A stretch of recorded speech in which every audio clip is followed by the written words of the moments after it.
Muy buenas a todos, yo soy Aurora Danasha y en esta ocasión os vengo a hablar de los seres escamados y vamos a entender más tarde por qué ese nombre. Y para comenzar, lo que me gustaría hacer es una pequeña reflexión sobre algo que hemos podido oír y leer en muchos lugares, y es la siguiente pregunta: ¿son los seres escamados seres desalmados y sin emociones? Realmente son varias las corrientes que hablan sobre estos seres y en su mayoría hay cierto patrón curioso que se repite, que son seres sin alma y que carecen de la capacidad de sentir. Tal vez esto se ha dado al miedo ancestral que el subconsciente colectivo humano les tiene. O tal vez sea porque científicamente el cerebro reptiliano nos habla únicamente de supervivencia básica. Sea como fuere, mucho se ha informado, desinformado, malversado y vanagloriado acerca de estas razas, ya sea en foros, en plataformas de divulgación, en ficción o incluso en series o documentales. No faltan los motivos para pensar así, dado el recorrido histórico que han tenido entrecruzadamente con nosotros. Pero ¿cuánto de verdad y cuánto de falso hay en todo eso? Para poder comprender, o al menos poder hacernos una idea del alma y de sus emociones, antes estaría bien conocer un poquito a esas razas de primera mano. Por cosas del destino, vi mi vida truncada por estos seres, y digo truncada porque así lo pensé al inicio, pero como todo tiene un porqué, decidí meterme de lleno en ello, contactando con varios seres de razas escamadas e intentando comprenderles. Fue algo duro al principio, pero con paciencia y con amor conseguí lo que considero maravillas y me dispongo a compartir parte de ellas con vosotros. Mucho hemos podido oír hablar de cierta facción bien conocida que resuena desde la antigüedad, los antiguos dioses, venerados por unos, temidos por muchos y repudiados por otros. ¿Y a qué se deben tales sentimientos? Y es que no es para menos, sabiendo qué hicieron y qué no. Aquí no se pretende entrar en la polémica o debate, puesto que teorías y vertientes hay muchas y cada quien es libre de forjar su propia verdad. Debemos recordar que ni todo es tan negro ni todo es tan blanco. Siempre hay matices de un gran espectro de colores y debemos saber ponerlo dentro de su contexto. Solo así podemos entonces forjar una verdad lo más aproximada posible. Sin embargo, dado que personalmente fui alguien que los temió y que les repudió, para desaprender y aprender después, me veo en cierta obligación moral de compartir todo lo aprendido.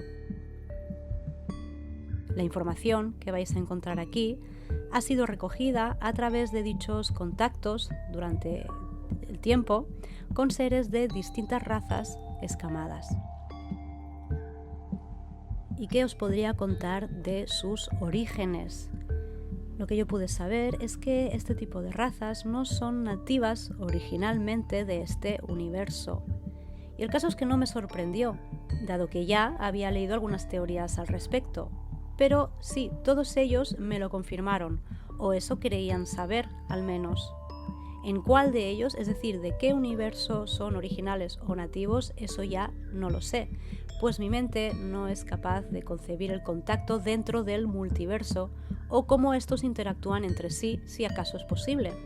Pero todos ellos me contaron algo que captó mi atención, y es lo siguiente: se colaron aquí por una grieta, la grieta de la distorsión. De la distorsión hablaré más adelante, pues es algo de lo que pude informarme a través de mitos que ellos mismos me contaron. Pero hablemos de los orígenes de estas razas, pues son descendientes unas de otras. Es posible que hayáis oído hablar o hayáis leído sobre dragones multidimensionales y atemporales, creadores de mundos, algo que de forma personal vagamente he podido conocer, pero lo que sí sé es que los dragones ancestrales descendieron de ellos, de estos últimos.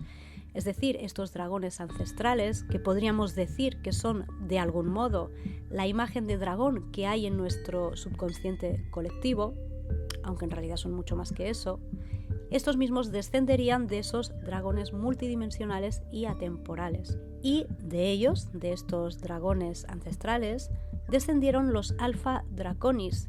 Esto fue lo que me contó Angkor. Él es un ser, precisamente un Alpha Draconis, y esto me contó el jueves 1 de septiembre de 2022 sobre los orígenes de su raza. Nosotros descendemos de los dragones ancestrales, así los conocemos porque son muy míticos, incluso para nosotros, que somos seres tan increíblemente longevos. Ellos son nuestros antepasados. No todos son iguales, por supuesto, y algunos de ellos decidieron descender a unos mundos o a otros. Algunos descendieron a planetas más densos y o bien acabaron dañados, atacados e incluso exterminados por los nativos, o bien su poder e inmunidad les volvió codiciosos. En esos mundos, los dragones ancestrales cada vez eran más pequeños y más erguidos, adquiriendo otras aptitudes y habilidades según la adaptación lo requiriese en cada mundo. Por eso hay tantas diferencias entre las razas Alpha Draconis, como igual pasa con los humanos. Con los milenios, los resultados fuimos nosotros, en su grandiosa variedad de razas y clanes. Todo esto es referente a una sola raza, en este caso a la raza de los Alpha Draconis, pero hay más. De hecho, hay unas 5 razas principales de escamados, entre ellos los draconianos y los reptilianos. Muchos de ellos comparten algunas características, aunque otras no. Y a continuación voy a hablar de algunas de ellas, como por ejemplo el tema de los clanes y los linajes. Para las razas escamadas esto cobra un sentido de vital importancia en sus vidas, pues tienen un gran sentido de pertenencia que les ayuda a codificar sus relaciones y sus jerarquías. De nuevo, fue en este caso Angkor quien me habló de ello y me dijo lo siguiente. Dentro de una raza hay diferencias, tú lo llamarías etnias, nosotros clanes. Cada clan tiene sus propias características comunes genéticas, culturales o sociales. Se puede saber la procedencia del clan de uno por su apariencia física y sus rasgos, por su acento, sus habilidades o costumbres, además de su olor. Es algo importante esto de los clanes, pues cada clan está representado por un dragón ancestral, aquel del cual descendieron. Él o ella es el guardián de dicho clan, a quien rendimos de algún modo pleitesía, pues nos aconseja y nos guía. Nos comunicamos por telepatía y a quien en la mayoría de los casos no se encuentra entre nosotros. Es un respeto vinculante, como el que también le tenemos a todos nuestros ancestros. No es que esté prohibido cruzarse con otro clan, pero tampoco es que sea común. No si se está en el mundo nativo o alguno semejante. Si se está en un mundo distópico o encerrado, por ejemplo en una base, la cosa cambia mucho, por supuesto. Luego de eso está el linaje, algo de suma importancia también, pues es la herencia y el legado, tus orígenes y por tanto tu destino. Es algo que llevas en la sangre, en el corazón y que transmitirás a los tuyos. Marca la familia de la cual procedes y algunas marcan un rango o distinción, aunque en realidad todas son importantes. Cada linaje tiene su propio dragón guardián, que tú conoces como yo superior. Nosotros compartimos ese dragón guardián al que podemos acudir por consejo, protección, fuerza, elocuencia, etc. También me habló de la melodía de los corazones, algo que ellos son capaces de ver, de escuchar y que trataré de describir mejor en el libro. Algo también muy importante en sus culturas es lo que algunos de ellos mismos llaman el canto del dragón. En cuanto a esto, sí hay muchas diferencias entre razas y etnias o clanes, Pero algo común es que todos esos sonidos, ultrasonidos, cantos y arrullos que emiten tienen claros motivos culturales, biológicos y sociales. Pero hay más, algunos son incluso capaces de sanar o, por el contrario, de herir. Y respecto al canto del dragón, esto fue lo que Angkor me pudo contar. Nuestra voz es muy poderosa, mucho. Es capaz de resonar, de atravesar, de romper, de herir y también de sanar. Incluso es capaz de interferir en las moléculas. Pero eso debería poder hacerlo cualquier voz. Somos capaces de hacer muchos sonidos, muy distintos entre ellos, para distintos propósitos también. Cada ser tiene su propia voz, como es lógico, pero por ciertos sonidos podría saberse también la procedencia del clan e incluso del linaje de dicho ser. Nuestra voz es penetrante. Solo por pronunciar podríamos manifestar, aunque en eso son expertos los dragones ancestrales. Hacemos resonancias distintas con nuestra cavidad bucal craneal, pero también tenemos sonidos muy guturales, gruñidos, ultrasonidos, repiqueos y resonancias. Un ejemplo hermoso es la resonancia que los progenitores hacen para ayudar al huevo cuando eclosiona. También hay sonidos sexuales, por ejemplo, con el propósito de atraer e incluso de dar placer. Y luego está el sonido especial, que es aquel que creas para tu hembra o tu macho, según sea el caso. Ese sonido es único y muy especial e íntimo, capaz también de generar atracción y placer. Es entendible, pues, que el sonido especial de la cría que puedan tener entre ambos sea una mezcla de los dos anteriores, un sonido especial para la cría como símbolo de unión y de pertenencia. Aquí podría nombraros más cosas de sus culturas, sus tradiciones o caracteres, como sus estructuras sociales, su cosmovisión, como su memoria, que realmente es detallada y aguda, es infalible, o como la importancia de la comunión con los cielos y el vuelo en aquellas razas que sí son aladas. Todo eso y más puede encontrarse entre ellos. Sin embargo, hasta la fecha, la gran parte de la información que nos ha llegado ha sido bastante dañina, bastante catastrófica. ¿Y a qué se debe? ¿Por qué parece haber una polarización tan grande entre ellos y para nosotros? Ellos, cueste o no de creer, también están sometidos, sí, por ellos mismos, sí, a causa de esa distorsión, la que les hace creer que no hay más vida después de la muerte, la que les hace creer que el alma no existe y que de existir debe ser extinguida porque es una debilidad, la que les hace creer que no hay emoción válida, pues significa muerte. Algunos se encuentran libres, sí, es cierto, pero otros se encuentran subyugados en sociedades distópicas e incluso reclutados en base, volviéndose locos o tratando de sobrevivir de la única forma válida en la que se les ha permitido. A continuación os comparto lo que Nanko, un ser draconiano, me contó al respecto. Somos orgullosos y muy observadores. Somos capaces de observar los lugares más recónditos de las mentes, así como del alma, si es que recordamos cómo hacerlo. Antiguamente vivíamos libres, en grandes terrenos, pues un draconiano necesita espacio y cielo en el cual poder volar, grandes distancias. Nos gusta la sensación del aire contra la cara y el pecho, notarlo bajo nuestras alas. Por eso lo pasamos tan mal si se nos encierra o cuando nos vemos obligados a vivir bajo techo, lo cual es suficiente para volverse loco. Desplegar las alas, airearlas y volar es de vital necesidad para nosotros. De antes de la distorsión no puedo contarte mucho, pues nuestras razas conocen esos conflictos desde que existimos.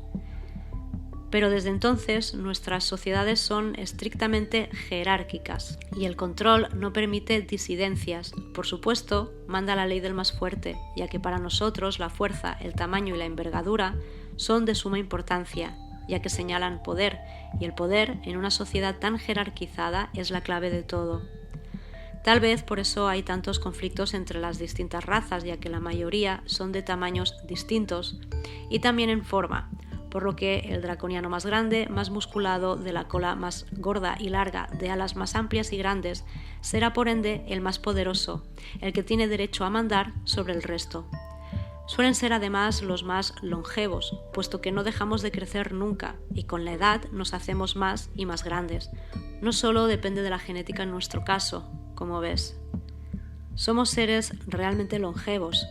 Ya lo somos de forma natural, pero como ya sabes, de forma escogida o bajo obligación, hemos estado alargando más y más, por varios milenios, nuestra esperanza de vida, gracias a ciertas sustancias, en la falsa creencia de que no tenemos alma y, por tanto, derecho a reencarnar. No te preguntes más por qué te estoy contando esto, pues lo considero necesario para que comprendas en su plenitud el porqué de nuestra forma de ser, nuestro carácter y nuestra energía. Como ya te he dicho, somos orgullosos y vanidosos, dominantes, conquistadores y, como ya has comprobado, cabezones. Somos de pensamiento lógico y muy mentales. No actuamos si nuestra acción no es movida por un motivo totalmente lógico, por lo que en nuestras sociedades es difícil pensar fuera de la caja, como tú dices.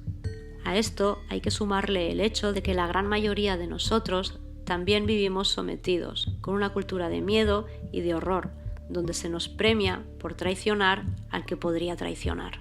Una sociedad estructurada para que no haya mínima posibilidad de sentir más allá del miedo, la rabia, el dolor, la furia o la lujuria. Son las únicas emociones permitidas y tampoco debemos mostrarlas hacia el exterior, o corremos el riesgo de ser descubiertos. Si nos descubren, nos matan. No pueden haber apegos de ningún tipo, ni vínculos, por lo que no hay lo que tú conoces como pareja, familia o amigos. Hay que disimular. Nadie, absolutamente nadie, esté por encima o por debajo de ti, debe tener la más mínima sospecha de que eres capaz de sentir o serás devorado por los tuyos. Después de contarte todo esto, tal vez ya puedas entender mejor nuestro carácter. Sí, somos muy vanidosos, ensalzamos nuestros méritos y nuestra fuerza y poder. Nos gusta ser admirados y alabados. Somos dominantes, muy dominantes, sometemos y jugamos con las mentes para someter con más facilidad, o si no, seremos sometidos. Y esa es la mayor de las humillaciones, además de un suicidio social o literal. Trataremos de dominar, de controlar, de engañar para conseguir nuestros fines, a menos, claro, que nos encontremos con alguien con más carácter y amor, con paciencia infinita y con ganas de mostrarnos que hay otra vía más. Cuando nos encontramos en una situación óptima de libertad física y emocional, es cuando podemos experimentar esas emociones y aprender de ellas en el caso de que no las recordemos, o en el caso de que nunca hayamos tenido antes esa oportunidad. Sí, sigue habiendo vanidad y orgullo, pero los motivos son otros, mucho más nobles. Somos realmente muy pacientes, serenos. Nos encanta contar historias, recordar el linaje, que es de gran importancia para nosotros, conocer a nuestros ancestros. Valoramos la familia por encima de todo. El vínculo con ella es nuestro linaje, nuestro legado. Sentimos estar en comunión con los aires y los cielos. Aprendemos de ellos, les susurramos y oímos sus susurros. Somos capaces de convivir en comunidad y armonía, separándonos por clanes o linajes afines. Apreciamos el entorno y no toleramos que nadie lo maltrate o malverse, y seremos capaces de sacar nuestra furia por ello. No desaparece la oscuridad, solo aprendemos a controlarla, y no que nos controle. Después de entender esto, ¿cuál es entonces la diferencia entre un escamado libre y uno sometido? ¿Es esa siempre la premisa? No, lo cierto es que no siempre. Por supuesto, entre ellos pueden haber de unos y de otros, como también pasan entre nosotros los humanos. Sin embargo, sí que es cierto que en una sociedad libre, su forma de ser es bastante distinta, y esto es lo que Angkor pudo contarme al respecto. Descendemos de los dragones ancestrales, somos orgullosos, inquisitorios y dominantes, pero también muy pacientes, realmente pacientes. Somos sabios gracias a nuestra longevidad y memoria. Nuestra memoria es férrea, infalible, clara y fluida, pero hagamos o no uso de ella, mostraremos solo si nos apetece, conviene o divierte, pues nos mostramos fríos en eso y observamos con paciencia. Somos muy lógicos y mentales, pero también se encuentra la creatividad entre nosotros, pues algunos son verdaderos poetas. Claro que en estos tiempos muchos deben reprimirlo. Somos capaces, sin importar la raza o el clan, de crecer y crecer en tamaño según vayan pasando los años y vayamos haciéndonos más y más longevos. Por tanto, dentro de una misma raza, el ser más grande será también el más longevo, y eso, en nosotros, no significa ser un anciano, no en la mayoría de los casos. Nuestras sociedades, en situaciones óptimas, se organizan por clanes y cada clan tiene su, como dirías tú, patriarca. Él es el líder del clan, pero no es que seamos una sociedad jerarquizada, no en sus inicios. Más bien, el líder del clan debía responder por todo él, por su seguridad, su bienestar y su prosperidad, atender los problemas y conflictos y buscar siempre la mejor solución, que sería aquella que favorezca al bien común. Por supuesto, si la situación es de distorsión, de cultura de miedo y de sometimiento, nada de esto existe, pues el líder será siempre el más fuerte y capaz de someter al resto, aquel que tendrá el poder sobre los demás. Suele ser así en todos los casos, pero aquí la sociedad estaría totalmente jerarquizada, a milímetro y llena de protocolos. Como veis, la distorsión aparece por todas partes. Decidí preguntar, pero en esta ocasión había demasiadas diferencias entre las historias. Sí es cierto que seguían un patrón común, uno que usaba el miedo y el terror, un patrón de catástrofe por el cual uno no podría más que someterse. Pero yo me preguntaba, ¿de dónde vino? ¿Cuál es su origen? Hubo una historia en concreto de todas las que me contaron que me gustó.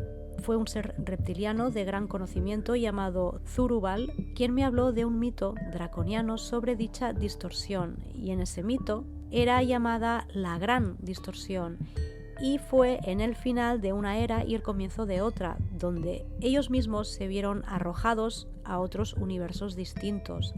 Y de ahí surgían más historias y más mitos, algo que trataré de profundizar también mejor en el libro. En ocasiones parecen haber más diferencias entre ellos que similitudes, y aún así siguen habiendo patrones que parecen cumplir de forma conjunta. ¿Por qué entonces naciones escamadas? Bien, pues por eso mismo, ya lo habéis visto, si quisiéramos unir de algún modo, cosa que ellos no encontraron correcto, a esta tipología de razas, no podríamos recurrir a los dragones, ya que muchas razas así se sienten, pero no todas. Tampoco a draconianos, por el mismo motivo. Puedo deciros también que no todos son alados, y ni siquiera reptilianos, ya que entre ellos también hay muchas diferencias, sobre todo el hecho de que no repten. Les propuse saurios entonces, pero la mayoría lo consideraron más óptimo para un animal que para una persona, y claro, ellos son personas.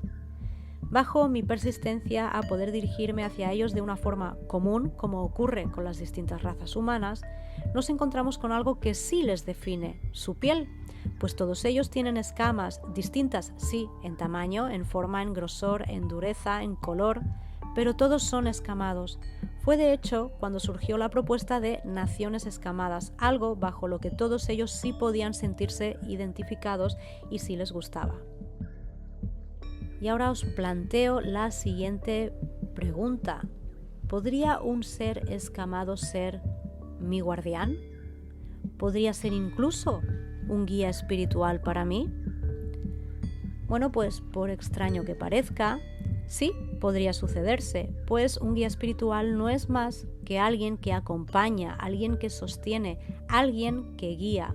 Si nosotros mismos podemos convertirnos en esos guías, en guías para otros, ¿por qué no ellos? Dada mi experiencia y después de habérmelo encontrado en 2 casos, creo realmente que no solo que sea posible, sino que es compatible, sobre todo cuando hay un vínculo álmico y sobre todo también cuando empezamos a entender, a conocer y a comprender. Entonces, ¿qué es el dragón guardián? Algo que ya hemos visto, de lo que ya nos han hablado. Al principio yo entendí que así llamaban ellos a su yo superior, como habéis visto, a su presencia elevada. Y de hecho sí es algo así, se podría decir, Pero me contaron más, me hablaron de entidades energéticas que ellos consideran partes de sí y que todas las razas pueden estar bajo protección de un dragón guardián. Aquí quise preguntar más. ¿Sería posible que, como humana, tuviera un dragón guardián yo también? Todo indicaba a que sí, y esa es una experiencia que os contaré en otra ocasión.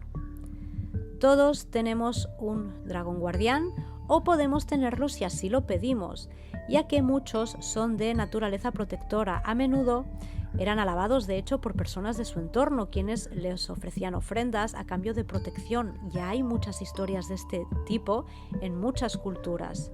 Y esos dragones también tienen nombres, son dragones energéticos, elementales tal vez. Podemos preguntarle su nombre y lo dejará caer en nuestra mente. Esto podría generar un vínculo muy personal y todo esto servirnos de forma arquetípica como guía espiritual y emocional, como un indicativo de nuestro propio estado. Espero más adelante poder traer una actividad para ir cerrando referente a esto, a deciros que hay verdaderos mundos donde podamos universos de complejidad en el que podamos encontrarnos con ese dragón guardián y podamos dentro de ello historias y situaciones y desarrollos, tramas complejas y entretejidas que no vemos a primera vista, que tendríamos que alejarnos para tener una visión general. Todo esto es lo que podríamos llamar contexto. Y como mi buen amigo Ulfed dijo un día, sacar el texto de contexto sirve para cualquier pretexto. Yo misma me he podido dar cuenta de esa complejidad, entramado que una vez se comprende ayuda a entender mejor, a saber con conocimiento de causa. Y es entonces cuando decidí comenzar a hablar un poco más de ellos sin miedo. En definitiva, personalmente podría decir que veo a los seres escamados quizá como al terrícola, seres tratando de evolucionar con todas las papeletas para perderse por el camino, dada la gran brecha de polaridad que hay en nuestros mundos, pero no por ello perdemos la fe en la humanidad, ¿verdad?